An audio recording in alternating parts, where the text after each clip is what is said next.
A evolução é a lei da vida.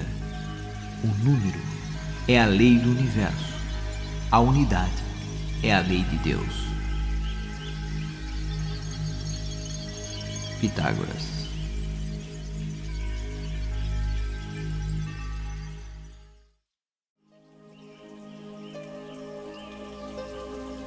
Nós vivemos todos imersos num mar de vibrações. Essa parede que agora cerca você, que está aí ao seu lado, que você pode vê-la bem, está aparentemente imóvel, inerte, estática. Porém, em suas entranhas vibram freneticamente miríades de elétrons, numa agitação perpétua, maravilhosa, brutal. Bem diante dos seus olhos, átomos pulsam e interagem segundo as leis rígidas da física, de tal maneira que lhe dão a ilusão da forma, da cor e da estabilidade. Neste preciso instante, aí diante de você, nesta parede, está todo um universo vivo, pleno, atuante. Vibrações fazem parte e são a própria estrutura da vida e das formas deste mundo físico. Estamos todos sujeitos às suas leis, silenciosas e eternas. Sabemos que as vibrações manifestam-se em frequências e que estas podem ser expressas pelos números. Talvez o que mais diferencia um ser humano de um animal seja a sua capacidade de compreender os números. Desde o mais remoto dos tempos, os homens vêm buscando desenvolver suas aptidões interiores, buscando compreendê-los. Foi um longo caminho. Contudo, houve um instante mágico na história em que a consciência humana vislumbrou a força e o poder contido nos números. Então, os milagres que estavam circunscritos ao poder único dos deuses tornaram-se possíveis também para os homens. Coisas que eram até então impraticáveis, de repente puderam tomar forma, e mais que isso, se manter, pois estavam apoiadas na perfeição matemática e na estrutura da lógica aritmética. Os grandes sábios do passado veneravam os números e compreendiam as suas características intrínsecas. Infelizmente, os homens hoje esqueceram-se totalmente do sentido interior dos números. Perderam os ouvidos para o seu significado verdadeiro e profundo. Diz Caibalion: tudo tem polos, tudo tem seu oposto. Existe o homem e existe a mulher. Existe o dia e existe a noite. Existe o feio e existe o belo. O calor e o frio são os polos daquilo a que chamamos temperatura. Sem um, jamais existiria o outro. Sem o claro, não conheceríamos o escuro. Sem a dor, não conheceríamos o prazer. Sem o mal, não existiria o bom. Sem as trevas, não existiria a luz. Neste plano, tempo e espaço que vivemos, tudo tem seu polo oposto, tudo tem sua contraparte. Porém, quando falamos dos números, na maioria das vezes, nos referimos a eles em termos quantitativos. Quantos anos você tem? Quanto você ganha? Quanto tempo você demorou para ouvir toda esta lição? São perguntas próprias dos dias que vivemos. Nós, homens modernos, só pensamos nos números em termos de quantidade. Nos esquecemos completamente do outro polo, a qualidade dos números. Experimente perguntar para alguém quando ele nasceu. Esta pessoa logo lhe dará como resposta uma data bem específica do tipo 20 de outubro de 1986, às 18 horas e 10 minutos. Uma resposta quantitativa. Mas, no exato momento em que esta pessoa nascia, uma onda morria suavemente nas areias brancas da praia ensolarada de Yonkifu, no arquipélago Nihoan, formando um intrincado desenho em sua superfície.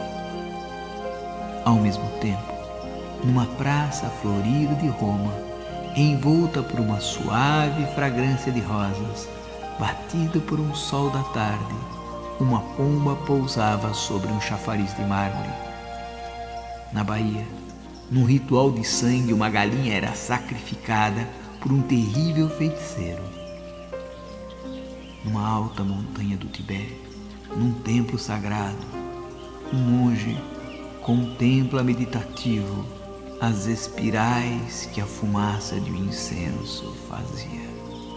E no céu, as estrelas formavam uma determinada configuração. Estes aspectos marcam a qualidade do momento em que esta pessoa nasceu. Assim, para que possamos compreender devidamente os números, precisamos conhecer as suas duas faces, a quantidade e a qualidade.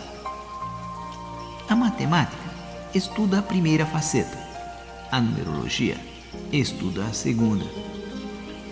A numerologia faz parte da massa de conhecimentos transcendentais pertencentes à doutrina da tradição.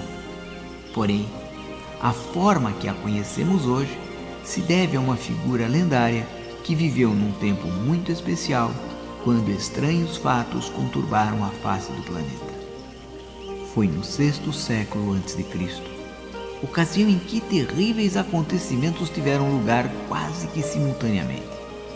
O Templo de Salomão foi destruído e os judeus levados em cativeiro. Os persas invadem o poderoso Império Egípcio e conquistam a lendária Babilônia. O mundo sofre em seus mais profundos alicerces surpreendentes e radicais transformações materiais e espirituais.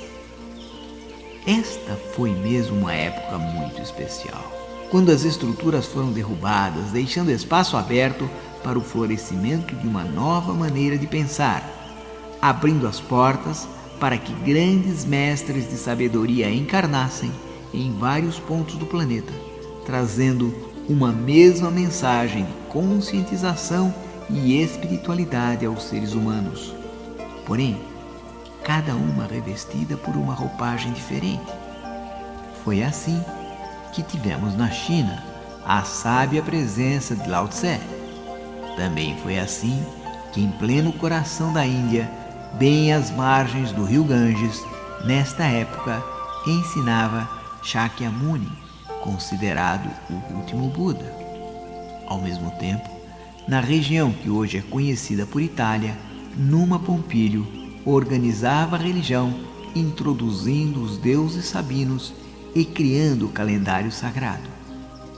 Pois foi exatamente neste tempo de mudanças radicais que nasceu na cidade de Samos, na Grécia, um ser possuidor de um espírito indócil e inquiridor.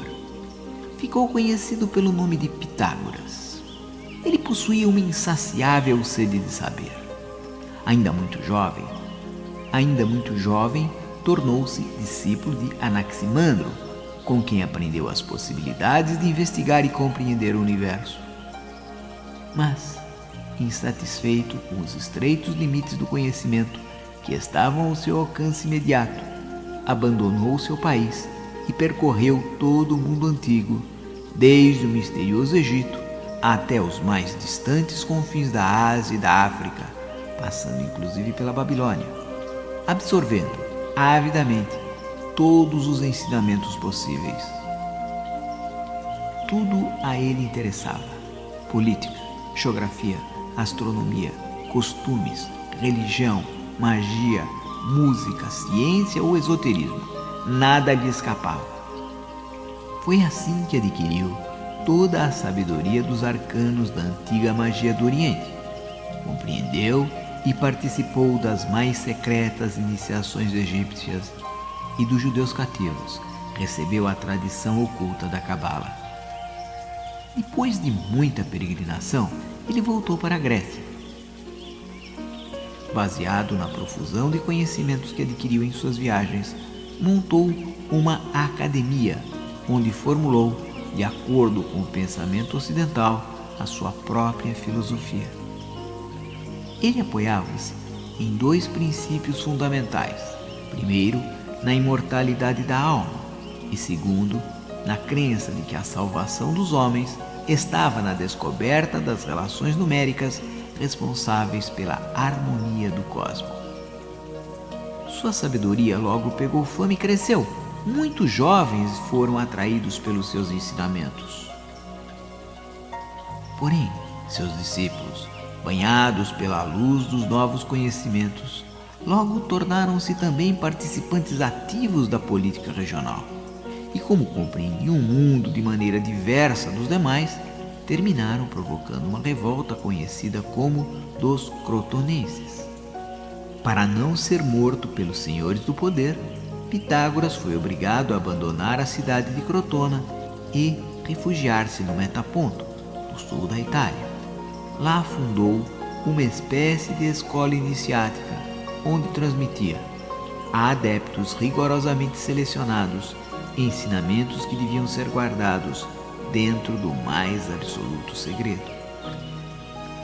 Pitágoras dizia que as estrelas e os planetas, como corpos vibratórios, emitiam sons, a que chamou a música das esferas. Relacionou às razões numéricas e geométricas todos os fenômenos naturais, a harmonia musical e as qualidades tonais. Foi ele quem desenvolveu e nos legou os ensinamentos que tornam hoje possível o estudo e a prática da numerologia, revelando a significação quantitativa e mística dos números. Ele advertiu que os dígitos do 1 ao 9 representam todos os princípios universais do plano cósmico e, num plano menor, marcam as características e as faculdades a que estão sujeitos os indivíduos. A função da numerologia pitagórica é dar às pessoas a possibilidade de se conhecer melhor, de saberem as razões dos vários acontecimentos de suas vidas e quais as possibilidades de alcançarem o tão almejado sucesso nesta existência. A numerologia descortina para o ser humano novos horizontes, mais amplos e arejados, mostrando as suas reais potencialidades e quais os caminhos mais suaves para realizar o seu plano maior. Nietzsche, o genial filósofo alemão do século XIX, dizia que a música é o exercício oculto da aritmética e do espírito que não sabe calcular. Os pitagóricos diziam a mesma coisa a respeito do universo, porém não podiam dizer quem foi o responsável por tão maravilhoso cálculo.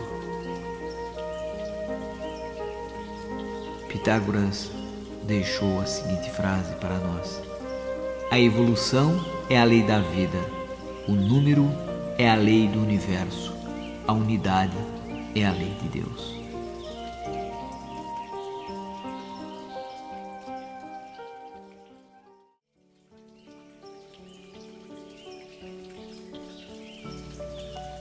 Este curso fala de números, porém o seu objetivo básico não é ser um curso de numerologia. A ideia deste curso é ensinar você como usar os números na magia. Entretanto, para que possamos fazer isso, será necessário passar para você alguns conceitos da numerologia. Portanto, vamos dividir esse nosso trabalho em duas etapas. Na primeira etapa, vou passar para você os conceitos básicos de numerologia. São aqueles que eu uso quando dou atendimento às pessoas. São os fundamentais. E também são aqueles que nós usamos em magia. Na segunda parte, vamos então trabalhar com a magia dos números propriamente dita. É muito importante você guardar bem os conceitos numerológicos logo de saída. A grande vantagem do nosso método é que você não vai precisar decorar muita coisa. Vai ter que compreender apenas alguns conceitos, interiorizar certas características dos números. Este é um curso muito rápido, muito prático, mas que exige uma dedicação extra dos alunos. É necessário fazer as práticas, preencher os formulários e enviar as respostas dos questionários para nós, para que a gente possa orientar você da melhor maneira possível. Nós lançaremos mão também de algumas vivências. Eu vou precisar levar você a um estado alterado de consciência e lá faremos um exercício mental para reforçar os conceitos que estaremos estudando. Para isso, eu vou precisar que você faça estas aulas num lugar tranquilo, onde não vá ser incomodado. Você deve avisar as pessoas que estão em sua casa ou no ambiente onde você vai fazer esse trabalho que você vai precisar de um pouco de tranquilidade, que elas façam um pouco de silêncio. Deve desligar bips, telefones celulares, cucos eletrônicos, tudo aquilo que faz barulho e que pode vir a atrapalhar a sua meditação e o seu treinamento.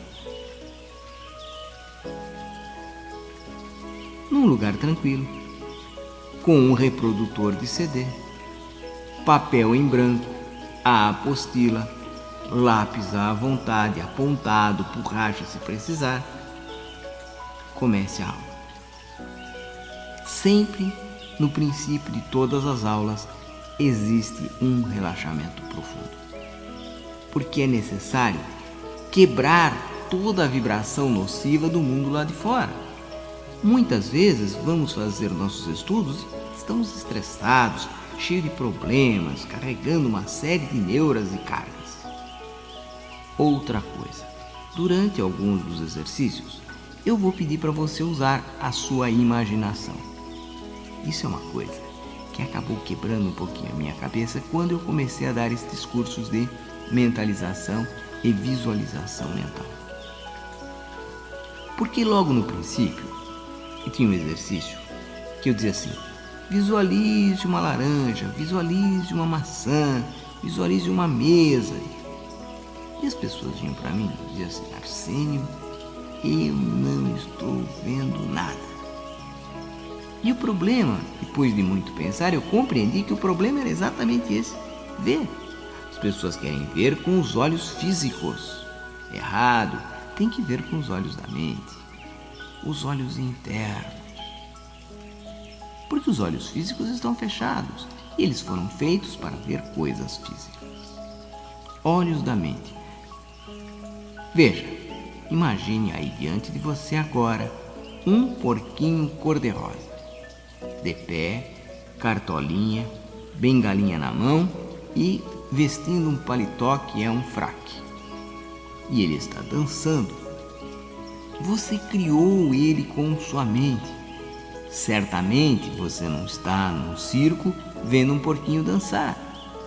Criou este porquinho com a sua mente, olha ele lá, dançando, sorrindo, rabinho em caracol, sapatinho preto. Você viu? Com os olhos da mente. É tudo o que nós precisamos.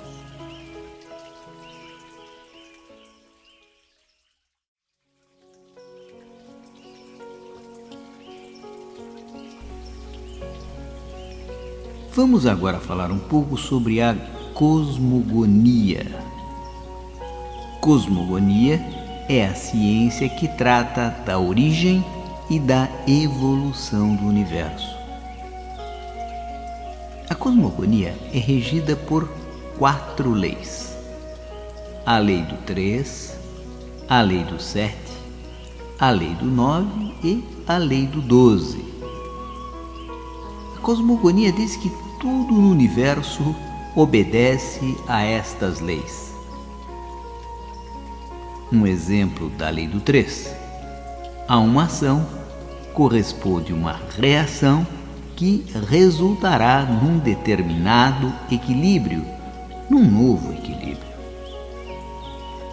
Uma pessoa dá um tapa na cara de um desafeto. O desafeto revida dando um outro tapa na cara desta pessoa, do agressor. Isto resultará num novo equilíbrio. Os dois com a cara vermelha, por exemplo.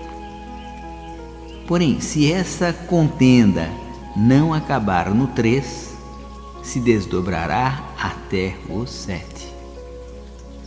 Eles vão para a delegacia, o delegado vai abrir um inquérito e a coisa vai até o 7. Se não se resolver até o 7, terá que ir ao 9, se não se resolver no 9, no 12. Chegando ao 12, as coisas começam a se tornar cíclicas de 12 em 12. Portanto, estas 4 leis são consideradas os grandes mistérios e os grandes segredos em toda a humanidade e são cultuadas em todas as religiões.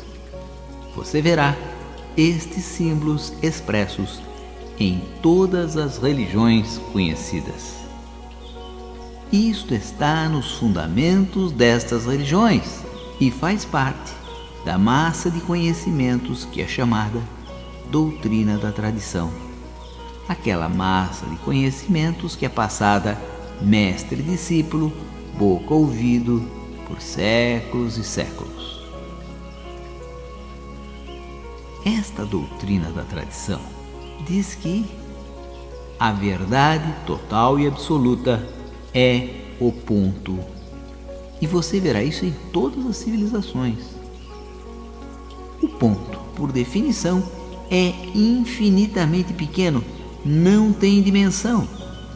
Se não tem dimensão, o ponto não pode ter representação. Qualquer sinal já possui uma dimensão. Veja na sua apostila o ponto, parece uma bolinha. Portanto, ao ter uma representação gráfica, já tem uma área, já tem dimensão. Para a representação gráfica do ponto, criou-se a alegoria do círculo. Veja o círculo aí na sua apostila. O círculo passou então a representar a verdade total, o todo. E diz a doutrina da tradição: em princípio havia o não manifesto, aquele de quem nada se pode dizer, o não definível. E o não manifesto, no primeiro dia, criou o céu e a terra. Porém a terra era informe e vazia, e as trevas cobriam os abismos. Assim nós podemos compreender por estas palavras que o não manifesto, no primeiro dia, criou o universo. Veja aí na figura o símbolo representativo do número 1. Porém, o para poder se manifestar precisa do não ele, precisa daquele que vá observá-lo, senão ele não existirá. Por isso, as terras eram informes e vazias e as trevas vagavam sobre os abismos. Diz a lógica: a toda tese implica uma antitese, a antítese. Não pode haver um sem o não um. E este não um é o 2. Veja a representação do 2 aí em sua apostila. E então o não manifesto disse: Fiat lux, faça-se a luz. O 2 é esta luz. Ele é a sabedoria. E, criados o 1 e o 2, eles formam juntos uma polaridade. 1 e 2, um diante do outro, um observando o outro.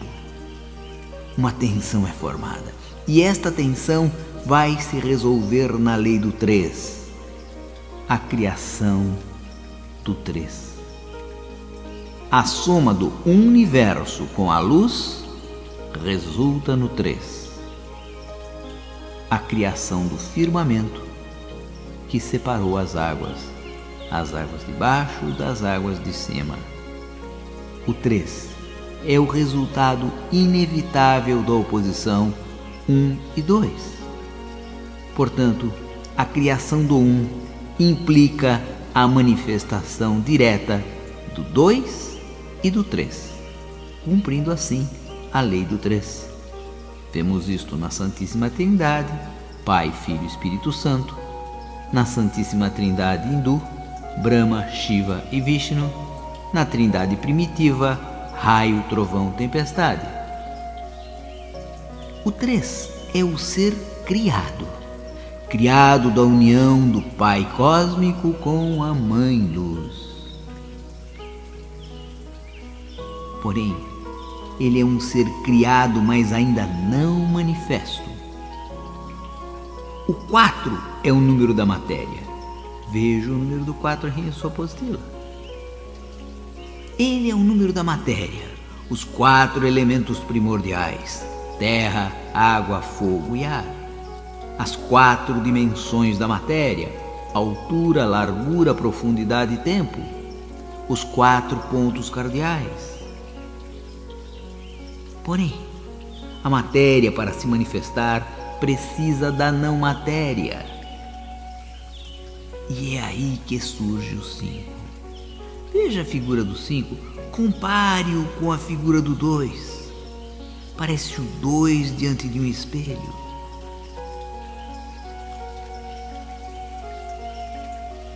Pois o 5 é a luz que mergulha na matéria. O 2, a luz que, invertida e de cabeça para baixo, mergulha no 4, a quinta essência, a quinta dimensão, mergulhando no 4, na matéria. Porém, o surgimento do 5 cria outro conflito, uma nova tensão, 4 e 5.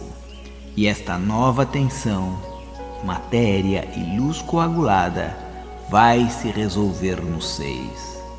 Veja a figura do 6. O 6 representa o surgimento da consciência na matéria, o aprisionamento do espírito nos planos de baixo. Veja o desenho do 6. Algo que escapa do alto e desce à terra. No 6º dia foi criado o homem. E aí então temos 2 trindades. 1, 2, 3, entidade criadora. 4, 5 e 6, entidade criada. 2 entidades que se opõem. Oposição de trindades. E esta nova oposição vai se resolver no 7. Veja a figura do 7. No 7º dia, Deus acordou mais cedo, olhou em torno e achou que a sua criação estava boa e descansou. O número 7, diz a doutrina da tradição, é o número da criação terminada, lei do 7. Porém, terminada para quem? Terminada para Deus, não para o homem. O homem, até o 6º dia, conversava com Deus, olhos nos olhos, lado a lado. Porém, o homem acordou mais tarde no 7º dia. Era sábado. Olhou ao redor de si e não encontrou Deus. Onde estaria? E começa uma busca por Deus. E desce ao vale e mergulha nas profundezas da água e busca dentro dos frutos, no perfume das flores, e não encontra. E então o homem sobe a montanha em sua busca, em sua investigação. Aonde estará Deus? O homem sobe a montanha e lá o encontra.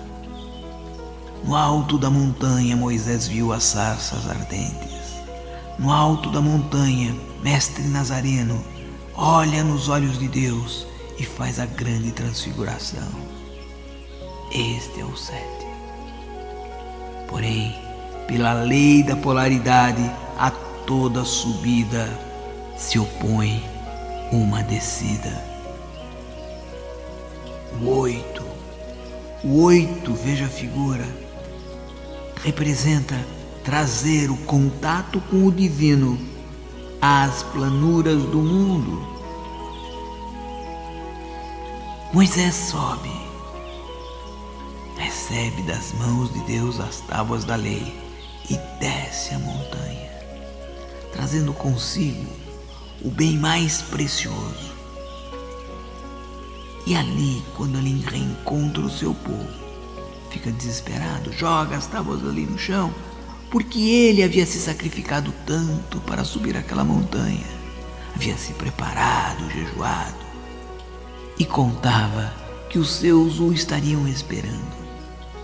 Mas eles o esqueceram e passaram a venerar um bezerro de ouro.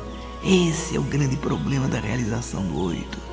Trazer dos planos de cima a criação, as novidades, tudo aquilo daquele encontro com o Criador, para manifestá-lo nos planos de baixo. E aí estamos de novo, 7 e 8, uma nova polaridade.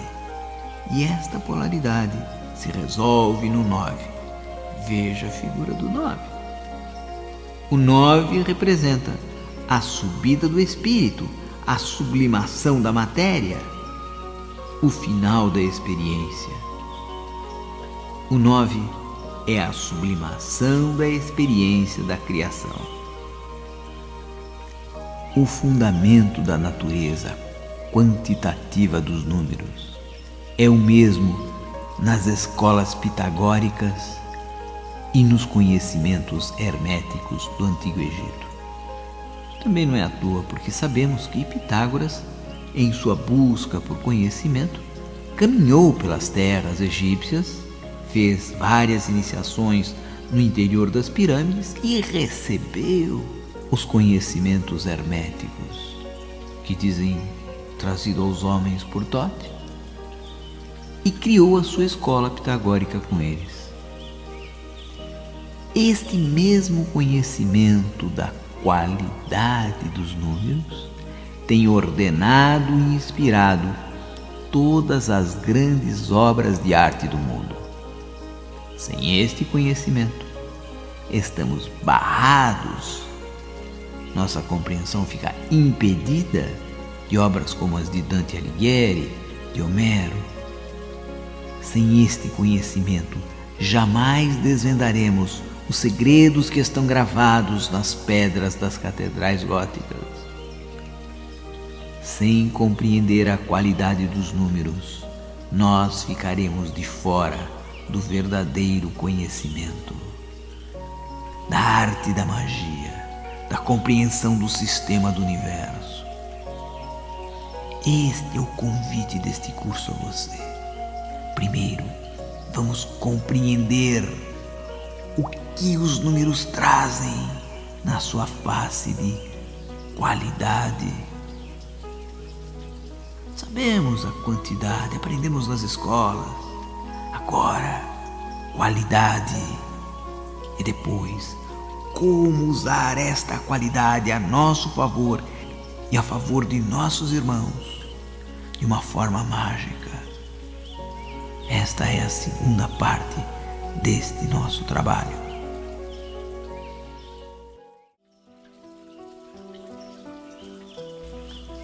Através da observação direta dos números junto à natureza e da compreensão de suas várias formas de manifestação no universo, os sábios antigos concluíram que os números possuíam muitas características. Pois bem, para começar o nosso trabalho de uma forma prática, eu gostaria que agora você ouvisse de novo a cosmogonia. Ouça, preste atenção. E então, num caderno, eu gostaria que você anotasse quais as características qualitativas que os números têm para você. Por exemplo, você escreve 1. Quais as qualidades que o número 1 tem? Pense na cosmogonia e coloque as coisas que você pode inferir naquela história nesta representação. Liderança, atividade, pai, varão. Coloque as suas, tá bem? Depois o número 2. Anote as coisas que você acha que são concernentes ao número 2. Por exemplo, reflexo, comunicação. Passe para o número 3. O 3, você lembra, é a criação não manifesta. O que é uma criação não manifesta? É algo abstrato, algo que ainda não tem forma. Pode ser o brilho, pode ser a alegria, a autoexpressão. Pense no número 3, de acordo com aquela história, ele é o filho. Pense nisso. Temos então o 4, a matéria. O que é que está ligado ao 4? A organização, o trabalho, a resistência. Isso tudo são coisas de 4. Depois temos o 5. Você lembra, um 5 é um 2 invertido, a luz que mergulha nas trevas. Quando uma coisa está travada, presa num 4, na matéria, e entra uma luz interna, isto provoca uma grande revolução. É a chegada da vida na matéria. Isso é o 5. O que acontece à matéria quando ela recebe a vida? É o que você deve colocar. Pense e escreva, sem ter a responsabilidade de acertar. Eu gostaria que você começasse a pensar nos números de forma qualitativa. Depois temos o 6. Já deu para perceber que o 6 tem tudo a ver com consciência, porque a descida aos planos inferiores de algo muito poderoso. O 6 é uma bondade, a afetividade. Temos então o 7. Lembra-se, a subida à montanha. Pesquisa, busca, estudo. O 8. O 8 é trazer de cima para baixo. Isso é um processo administrativo. Para isso é preciso autoridade. Pense nos números. O que eles falam para você? E aí chegamos ao 9, que é a grande subida, o grande retorno. A humanidade, o final, portanto a religiosidade, a fé. Por alguns dias, pense nisso. Dedique um tempo para isso. Quando você está esperando no elevador, no transporte, nos momentos de lazer, no momento em que você estiver sem fazer nada, pare e pense na qualidade dos números. O que o 1 representa para mim, o que o 2, o que o 3. E, na medida do possível, vá escrevendo, vá anotando no seu caderno estas qualidades, para que no nosso próximo encontro nós possamos nos aprofundar ainda mais nessa conversa de qualidade dos números.